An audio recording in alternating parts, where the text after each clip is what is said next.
Eu agradeço de novo o convite da casa. E como eu faço em todas as casas que eu vou pela primeira vez, além de perguntar se tem gente que está vindo pela primeira vez como eu, parece que tem você, né? Acho que tem 2 pessoas. Eu gosto de dizer 2 coisinhas que eu aprendi assistindo uma palestra de um monge tibetano. Ele disse o seguinte: não acreditem em nada do que eu vou dizer aqui. Não acreditem mesmo. Mas não duvidem.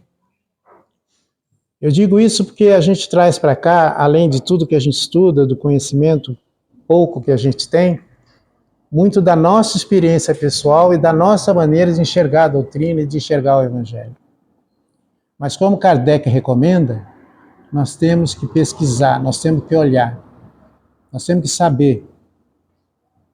Então pode ser que a gente diga coisas aqui que para vocês ou para alguns não soe muito bem. Então vocês têm que procurar mesmo. Por isso que eu digo, não acreditem. Não é porque a gente fala que as coisas tem que ser daquela maneira. O capítulo de hoje, Meu Reino Não É Deste Mundo, capítulo 2 do Evangelho,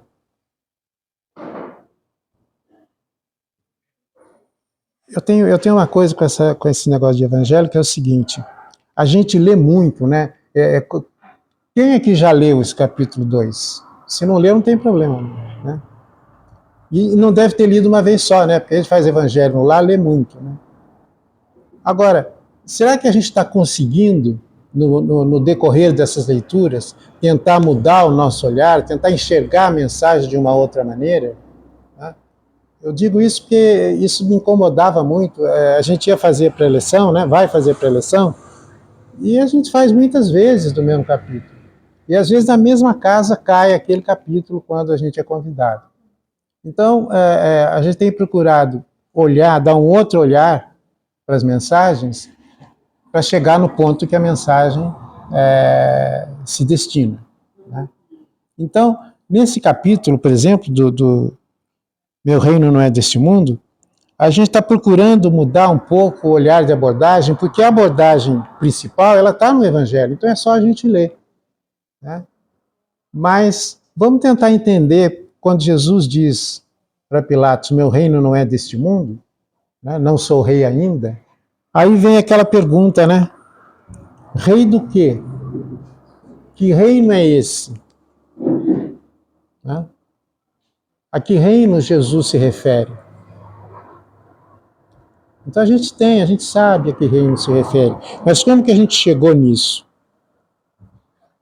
E aí a gente começa a pensar o seguinte: tem um estudo que foi feito, que virou um comentário, um texto, onde eles dizem o seguinte: geralmente quem escreve sobre Jesus, quem escreve a biografia de Jesus, enxerga Jesus como alguém da nossa altura, às vezes até menor, porque começa a colocar nessa biografia, ou começa a colocar nesses textos, as experiências e as dores pessoais.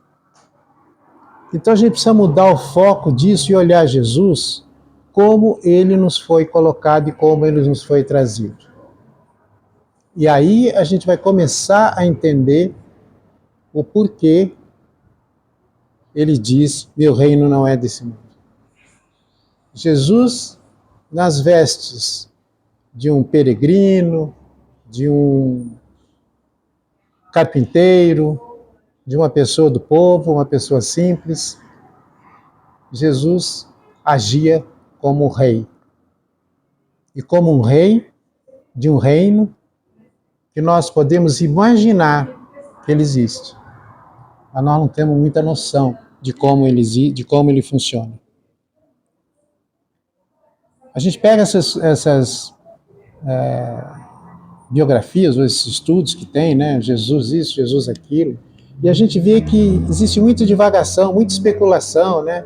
Será que Jesus casou? Será que Jesus namorou? A família, será que ele se dava com a família? Não se dava?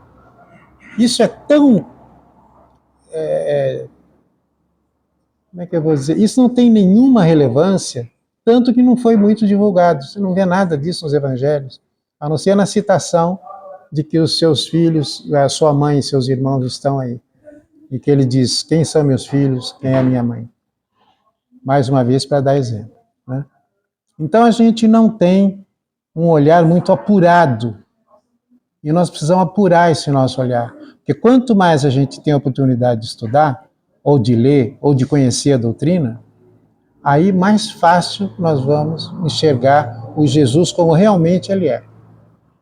O Jesus que João fala no capítulo 1 do seu evangelho. Quando ele diz, no princípio era o verbo, e o verbo estava com Deus, e o verbo era Deus. Jesus era o verbo de Deus.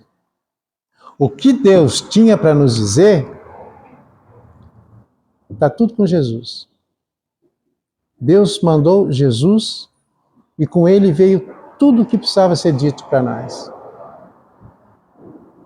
Tudo. Aí Jesus veio, ontem, 2000 anos atrás, Jesus encarnou entre nós. Durante 3 anos apenas, ele começou a passar os seus ensinamentos, se foi, voltou, prometeu o Consolador, e nós estamos hoje vivendo o Consolador, que é o Espiritismo, mas nós ainda estamos longe de conseguir os ensinamentos, de conseguir executar os ensinamentos do Evangelho. E para isso que a gente se reúne sempre, para isso que toda semana a gente vem tomar o passe, vem prestar um pouco de atenção nas palavras de quem traz aqui a exposição do tema, vamos discutindo, se faz o Evangelho no lar, quando dá, faz um curso de aprendizes, que eu recomendo a todos. Quando é possível, traz as crianças para a evangelização, que eu também recomendo a todos. Eu não trouxe os meus, porque na época que os meus eram pequenos, eu nem cogitava assumir uma doutrina como Espiritismo. Foi um pouco depois, já estavam crescidos. E um deles foi a causa de eu ter procurado o Espiritismo. Então, por isso que eu não fiz. Mas hoje levo a minha neta todo sábado. Então, como o João disse, Jesus era o verbo, ele trouxe tudo o que tinha que ser dito para nós. E ele disse, nós temos dificuldades para reconhecer isso. A gente tem muita dificuldade. Para a gente ter uma ideia de por que ele é o rei, e ter uma ideia do reino que ele disse que não é daqui, Humberto Campos, do livro Boa Nova, ele conta uma história que é a seguinte: sentado como um peregrino nas adjacências do templo, Jesus foi notado por um grupo de sacerdotes e pensadores ociosos que se sentiram atraídos pelos seus traços de formosa originalidade e pelo seu olhar lúcido e profundo. Alguns deles se afastaram sem maior interesse, mas Hanan, que seria mais tarde o juiz inclemente da sua causa, aproximou-se do desconhecido e dirigiu-lhe com muito orgulho: Galileu, o que fazes na cidade? E Jesus respondeu: passo por Jerusalém buscando a fundação do reino de Deus. Hanan, assustado, olhou para ele e repetiu: reino de Deus? O que pensas tu que venha a ser isso? E Jesus responde: esse reino é a obra divina no coração dos homens. Esclarece Jesus com grande serenidade. Obra divina em tuas mãos? Revidou Hanan, com uma gargalhada de desprezo. E continuando nas suas irônicas observações, perguntou: com quem contas para levar adiante essa difícil empresa? Quais são os teus seguidores e companheiros? Acaso terás conquistado o apoio de algum príncipe desconhecido e ilustre, para auxiliar-te na execução dos teus planos? Jesus responde: meus companheiros hão de chegar de todos os lugares. Mas aí Hanan não perdoa e diz: sim, não tenho dúvidas. Os ignorantes e os tolos estão em toda parte da terra. Certamente que esse material o representará na tua edificação.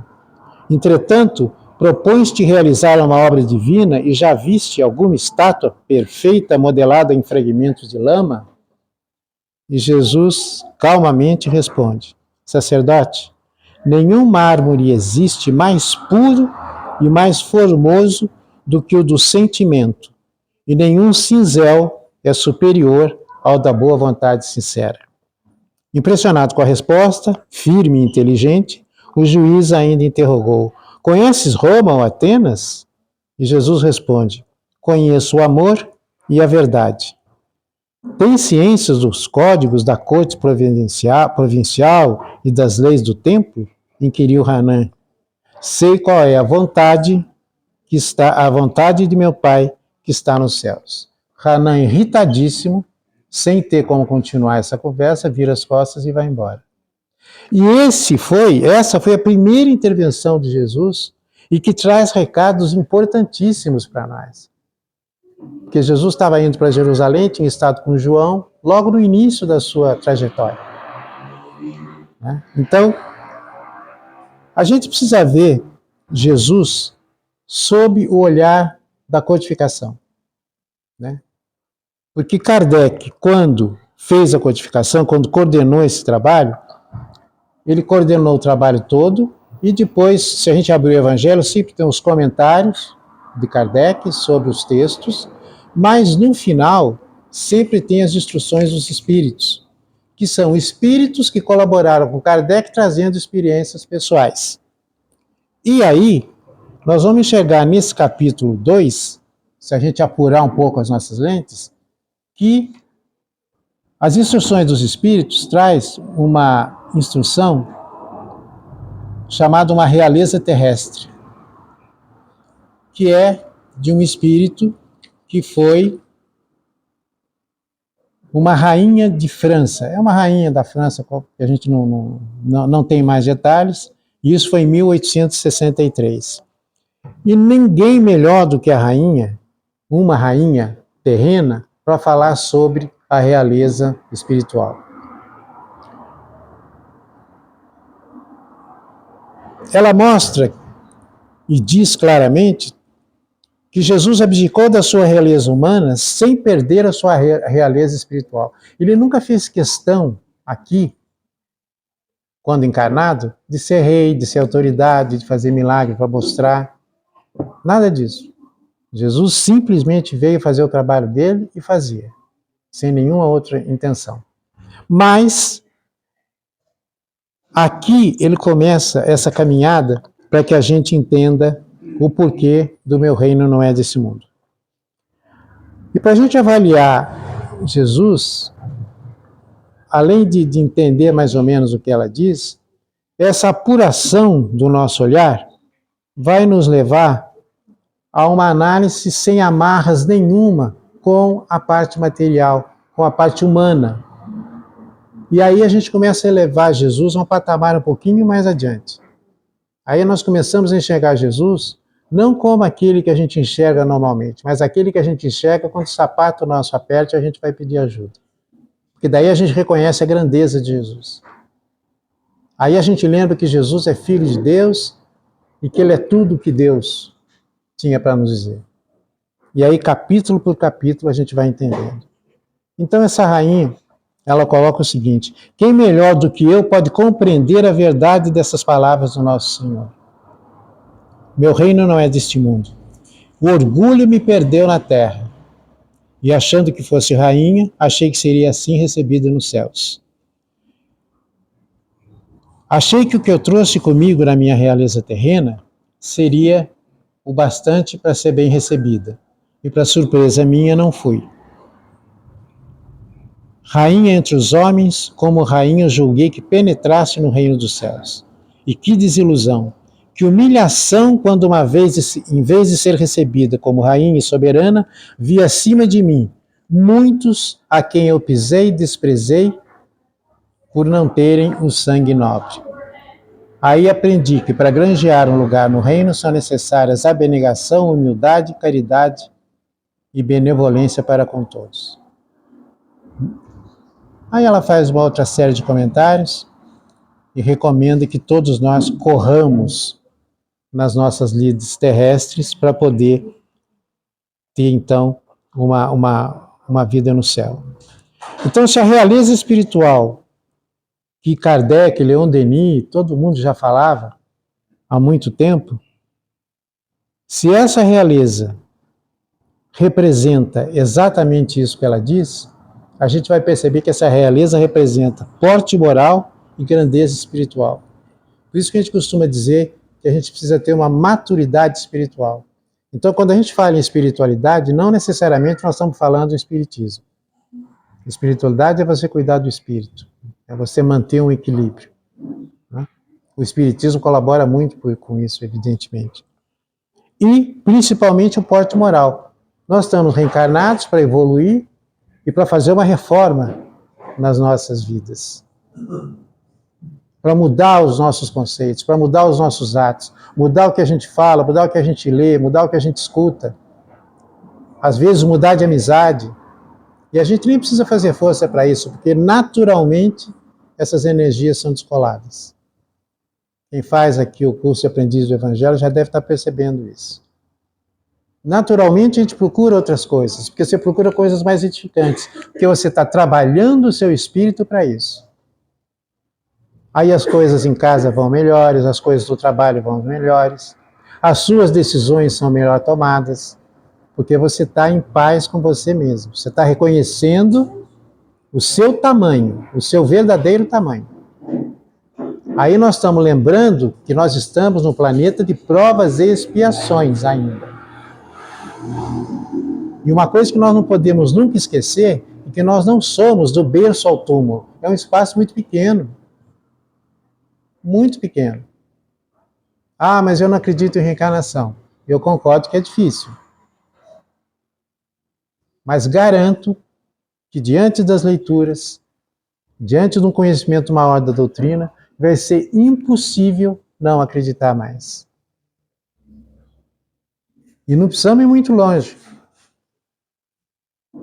Além dos exemplos clássicos que a gente tem, às vezes até na família, sem a gente perceber.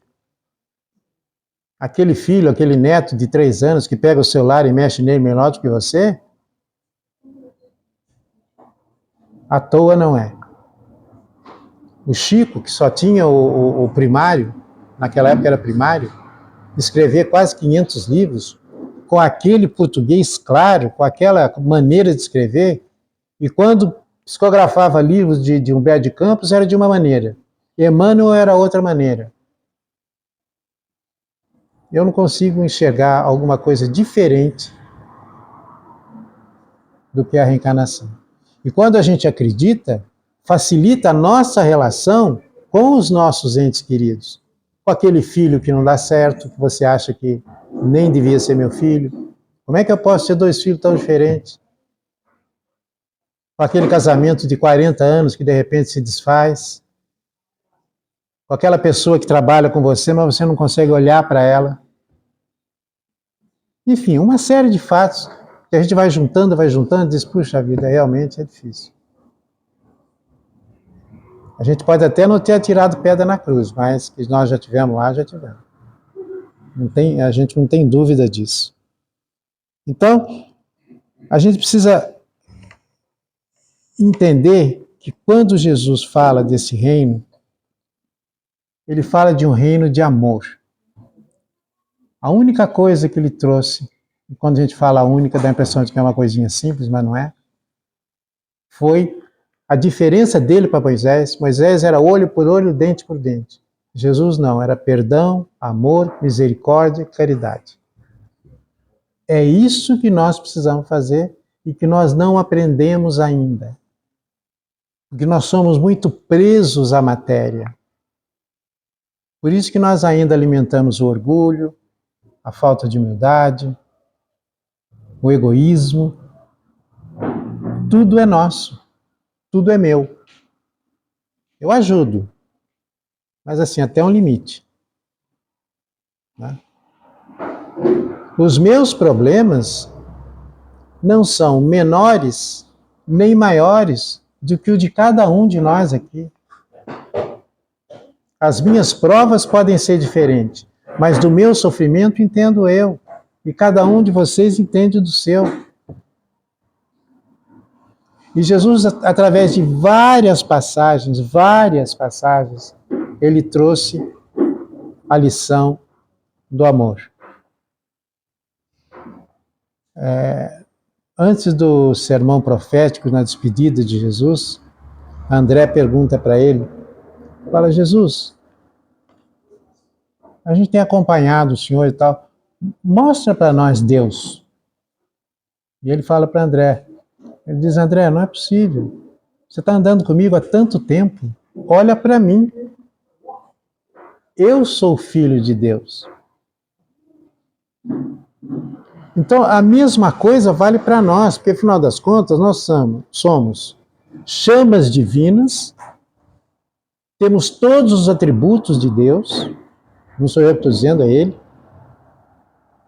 E Jesus ainda disse, vós sois deuses, vocês podem fazer tudo que eu faço e mais. Só que para isso existe um trabalhinho. Né? Aquela escadinha lá tem que ser, a gente tem que subir. E a gente esquece disso. A gente não leva isso a sério. Então, várias passagens de Jesus são maravilhosas, tem muitas passagens. E, citando Humberto de Campos de novo, ele tem uma passagem que eu acho lindíssima, e que é a passagem que mostra para nós, na minha maneira de ver, o verdadeiro Jesus que o Espiritismo nos apresenta. Jesus estava nas suas caminhadas e passando na frente de uma casa, tinha uma cortesã muito bonita. Uma cortesã mesmo maravilhosa, cheirosa, com uma casa bonita. E ela, ao olhar para Jesus, ela se apaixona imediatamente. Mas amor para ela, no momento evolutivo que ela estava, ainda era o amor da energia sexual. Ela então pensava nisso. As pessoas por quem ela se sentia atraída, ela só tinha esse olhar, ela só tinha essa visão, porque é o que ela podia naquele momento oferecer. Então ela fala para Jesus, entra Jesus, vamos botar o pezinho numa água cheirosinha, quentinha e tal, e faz todo aquele aparato. Jesus diz, não, hoje não. Então ela diz para Jesus, eu até vou repetir a frase dela, porque essa frase é: descubro uma luz no seu olhar e assim faço por te amar. E ela diz isso para Jesus, vamos entrar, Jesus? Ele diz, não, hoje não, amanhã quem sabe. E Jesus continua a sua caminhada, passa por todos os lugares que passou. Quando ele está no final já indo para Jerusalém, até para a crucificação e tal, ele é chamado por uma senhora que diz o seguinte, Jesus, dá para você atender uma mulher ali, ela está leprosa, está em um estado muito crítico. E Jesus imediatamente diz, não, eu vou lá. Aí chegou lá, estava a mulher lá toda desgrenhada, com aquele mau cheiro da doença, já completamente magra, enfim, né, aquela visão não muito agradável. E quando Jesus chega, ela olha para ele e diz, puxa, agora você vem? E Jesus então repete para ela, vejo uma luz no teu olhar, e se aqui estou, é por te amar. Então aquele primeiro contato com a intenção da energia sexual vira o amor que verdadeiramente Jesus trouxe para nós. Esse é o Jesus que o Espiritismo me apresentou. esse amor incondicional que só Ele poderia trazer para nós. Então vejo uma luz no teu olhar, e se assim procedo, é por te amar. Jesus nos ama a todos, assim como Deus nos ama a todos, igualmente. Por isso é que a gente diz que não tem castigo. Tem ensinamento. Tem experiências do dia a dia, sempre acompanhadas dos nossos mentores, dos nossos anjos de guarda. Mas a gente tem uma dificuldade danada de acreditar no que eles falam, nas nossas intuições, e a gente sempre procura a nossa conveniência, aquilo que mais nos convém. Aí a gente dá com os burros na água, corre no centro espírita, corre na igreja, corre no culto para pedir ajuda. Então o Espiritismo nos traz consolo e a oportunidade de entender, de entendimento.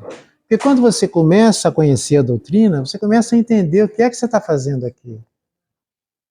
O porquê das dores. O Espiritismo não tira a dor, mas tira o desespero. E eu digo isso porque foi assim que funcionou comigo. E funciona com muita gente que a gente conhece. O Espiritismo não tira a dor. O Espiritismo, por exemplo, não faz milagres. Mas a sua vida muda porque você mudou. O Espiritismo nos traz responsabilidade. Eu começo a enxergar dentro de mim. E esse é o grande segredo que nós temos. Sócrates já dizia, conhece a ti mesmo. Por isso é que tem um livro do Chico chamado Coragem. Porque nós precisamos ter coragem para olhar para nós mesmos, para olhar no espelho e reconhecer as nossas falhas, a nossa falta de humildade, o nosso orgulho, o nosso egoísmo. E aí nós vamos começar a nossa mudança. Porque isso vai chegar uma hora que não vai começar a fazer bem para a gente. Vai chegar uma hora que isso vai destoar. Assim como o cigarro. Todo mundo fumava. Hoje em dia, você puxa um cigarro, tem que olhar porque você fica com vergonha. Né? A mesma coisa vai acontecer. Porque o Verbo, o Filho de Deus, é a matriz. É o ponto que todos nós vamos chegar, queiramos ou não. Queiramos ou não. Pode brigar, não vou, não quero ser espírito puro, não quero ser espírito bom, quero ser o cão chupando manga. Não tem problema, vai ficar, ele não tem pressa.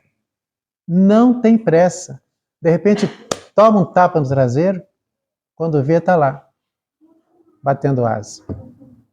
Esse é o nosso caminho. É para isso que nós fomos criados, para a felicidade. Agora, nós tivemos 2000 anos para isso. E quem coordena o planeta, o governador espiritual do planeta, não é Jesus. Ah, Jesus é o governador espiritual. Não. É o Espírito puro que está comandando o planeta há aproximadamente 4,5 bilhão de anos. Não é para qualquer um. Não é para qualquer um. E a gente não pode esquecer, deixa eu só lembrar, quando todo mundo esperava um rei forte, com um exército grande, naquelas bigas maravilhosas, vem Jesus. E o anjo Gabriel, segundo o Humberto de Campos, temia pela encarnação de Jesus. Temia porque Jesus não tinha aonde nascer. José e Maria estavam caminhando. E qualquer lugar que eles passavam, Maria era assediada. Porque Maria era uma mulher muito bonita, muito jovem, e José era muito mais velho. Então o anjo Gabriel e todo o staff que estava acompanhando para que se desse a encarnação de Jesus, estava muito preocupado com isso. E conta a história, conta as psicografias, que o anjo Gabriel ficou muito preocupado com a encarnação de Jesus. Nasce na manjedoura, sem nenhum estradalhaço. Será que algum de nós aqui, na hora de reencarnar, recebesse uma proposta? Pode escolher aonde você quer encarnar. País, família. Será que algum de nós ia escolher uma manjedoura?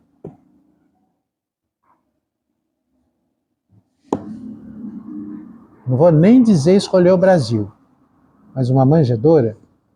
Mas é brincadeira, não estou nem um pouco arrependido de ter nascido aqui, não. Então, não, obrigado. Senão fica um papo a passe. Então, esse é o Jesus que diz que o reino dele não é deste mundo. Porque neste mundo nós não encontramos ainda tanto amor assim disponível. E Jesus fez todas as passagens que tinha para fazer. Deixou todas as mensagens que tinha para deixar.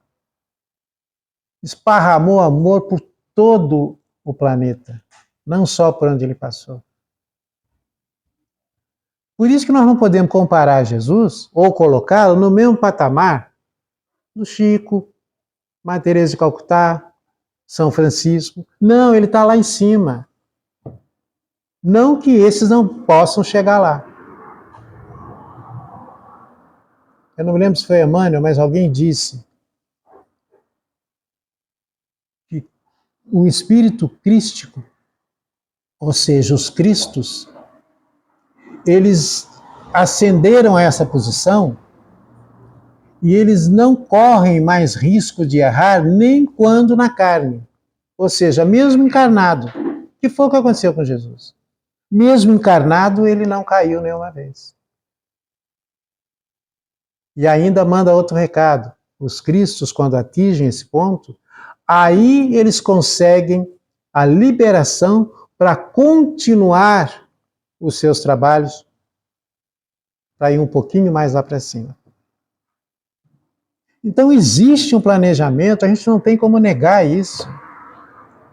Não precisa ir longe. Pega o nosso corpo humano. Como é que esse troço funciona desse jeito?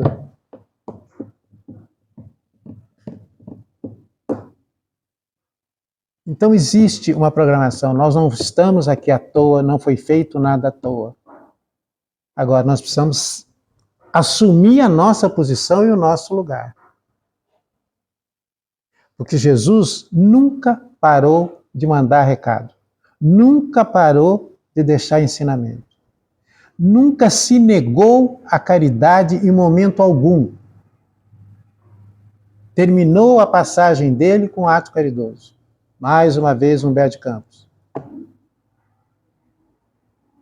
Jesus esteve com os discípulos, se despediu de todos eles, foi crucificado, foi para o julgamento. Pilatos não é comigo. E ainda diz para Jesus: eu sinto muito, mas eu estou vendo aqui um homem. Não estou vendo um rei, estou vendo um homem. Ele não tinha ainda o olhar apurado para enxergar o homem que era Jesus. Jesus não era um homem, Jesus era o homem.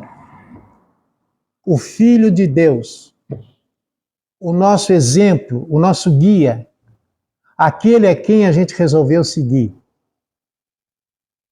Mas não com a sandália dele. Sapatinho melhor, terreninho melhor. Naquela época não tinha asfalto, não tinha carro. Mas foi ele que nós escolhemos seguir. E se nós escolhemos seguir, nós temos que tentar fazer pelo menos alguma coisa para chegar lá em cima e ter o que dizer. Eu me lembro do Padre Fábio, que a preocupação dele era o que eu vou dizer quando chegar lá em cima. Não adianta eu levar todos os meus CDs, DVDs, livros, porque não vai resolver. Porque eu tenho certeza que eu vou chegar lá e vão perguntar para mim, o que é que você fez parecido com alguma coisa que Jesus tenha feito? E aí eu concordo com o Padre Fábio. Então, nós temos que mudar a nossa compreensão e o nosso olhar com relação à nossa vida terrena. Não é proibido ter bens, não, de jeito nenhum. Nós não podemos ficar escravo deles. Nós precisamos lembrar que aquele que a gente muda de esquina, muda de calçada porque está deitado ali, bêbado ou drogado, é nosso irmão. E ele não está ali por acaso, ele está ali para a gente ver.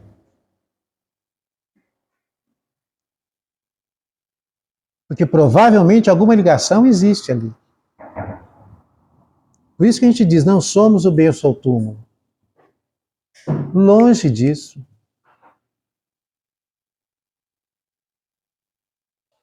E a gente precisa mudar mesmo, porque o Espiritismo não exige nada da gente.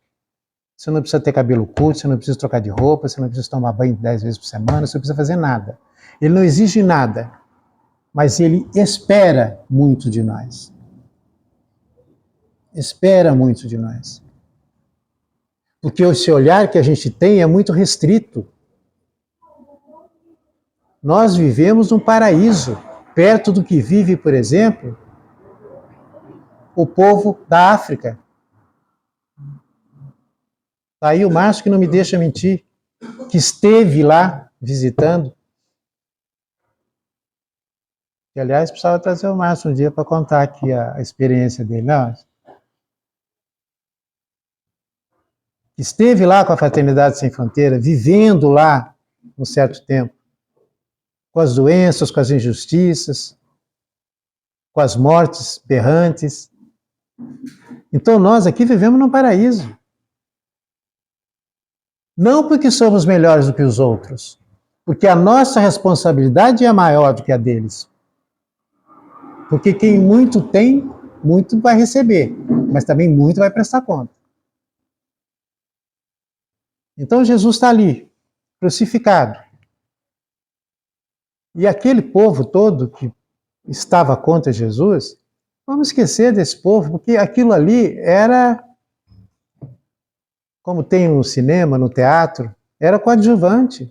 Quando você fala em Herodes, Pilatos, Hanã e outros tantos que perseguiram Jesus, eram simples coadjuvantes. Porque o principal, o diretor de tudo aquilo, os espíritos que estavam armando para que o evangelho não fosse edificado na terra, estavam no plano espiritual. Como estão até hoje. Porque para eles não tem interesse nenhum, não existe interesse quando a gente fala em trevas, por exemplo. São esses espíritos mais difíceis, que ainda não conseguiram encontrar o verdadeiro caminho. Então Jesus está ali. Aí, quando a gente fala em coadjuvante, eu me lembro bem esqueci o nome, eu sempre esqueço o nome desse guarda, não sei porque eu falo tanto nele, esqueço o nome, Longinos. Vê se isso é conversa de guarda romano numa época em que todo dia tinha uma crucificação. Ele pega a lança, olha para Jesus e diz, você não é o Cristo? Por que você não salva você mesmo? E lança a lança, que foi o golpe fatal de Jesus. Gente, muito entre nós, isso não é fala de soldado. Ele estava louco para bater ponto e ir embora para casa. Isso é psicofonia. Só pode ser. E naquele momento, Humberto de Campos conta que começou uma abertura no céu. Uma abertura no céu. Festiva. Anjos descendo. Uma festa. Anjos tocando, os anjos da justiça anotando ali quem tinha que prestar conta depois, os anjos que traziam conforto para as dores de Jesus, lenitivos. Por que essa festa? Porque o Evangelho tinha acabado de ser instalado na Terra. Então o plano espiritual estava em festa, Jesus tinha cumprido a sua missão naquele momento. E nessa avalanche de anjos que descem daquela festa, vem um anjinho correndo lá de cima, muito mais rápido que os outros. Abraça Jesus, percebe que Jesus está balbuciando alguma coisa, encosta o ouvido na boca de Jesus e sai mais rápido do que chegou. Mais rápido do que chegou. E aí Humberto de Campos nos conta que era o anjo da caridade, indo atender Judas, que tinha acabado de se suicidar. Jesus, mesmo naquele momento, mais uma vez, não pensou nele. Pensou no outro. E ele fazia isso com muita tranquilidade, com muita facilidade. E ele encerra a passagem dele pedindo ao Pai que perdoe. Eles não sabem o que fazem.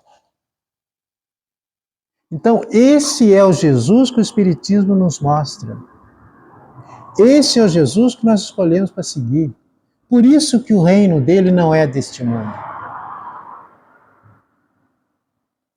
O reino dele é o que nos espera depois, é a vida futura. Para todos nós. Mesmo os que não querem. Então, Deus mandou Jesus mostrando para nós que esse é o original. Vocês agora corram atrás de chegar aqui. Porque assim como Pilatos não reconheceu o homem, quando a gente chegar na mesma altura de Jesus,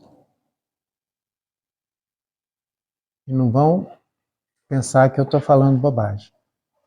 Porque a gente tem uma outra passagem que diz o seguinte, que a perfeição não pode ser atingida. Tal. Deus é perfeito.